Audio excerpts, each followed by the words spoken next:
C'est l'histoire d'une jeune femme au lourd passé. L'histoire d'Elaya qui a subi des agressions et va affronter son bourreau. Ce récit, ce n'est pas celui de sa vie, mais celui qu'elle a choisi d'écrire. C'est pas du tout autobiographique, mais je me suis inspirée des faits divers, de ce qu'on pouvait entendre à la radio, à la télé, sur des femmes battues, etc. Et c'est là que ça m'a inspirée. Je me suis dit que c'est un sujet assez qui commence à devenir, on commence à en parler, et je voulais appuyer dessus parce que c'est grave et je pense que c'est important d'en parler. C'est à l'âge de 15 ans qu'elle commence à écrire pendant les vacances scolaires. Elle achève ce roman pendant le premier confinement et reçoit une réponse positive d'une maison d'édition pour être publié. Je suis quand même fière de moi parce que j'ai réussi à aller au bout. J'avais déjà écrit d'autres histoires avant, mais sans les finir.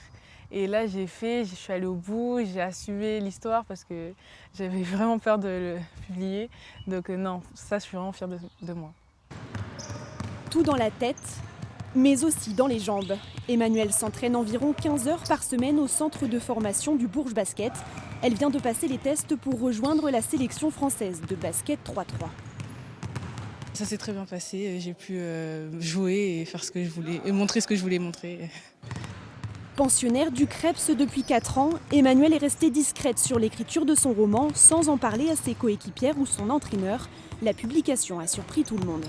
Elle arrive à trouver le temps et puis l'inspiration pour un peu assouvir sa passion. Et moi, je trouve ça exceptionnel parce qu'elle a rempli ce projet de A à Z. Elle a mené à bien toutes ses étapes, donc c'est quelque chose de super. Ouais.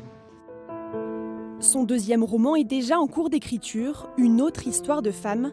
Mais sa priorité reste pour l'instant le basket et les études. Emmanuelle espère intégrer une école de communication après son bac pour pouvoir ouvrir d'autres chapitres de sa vie.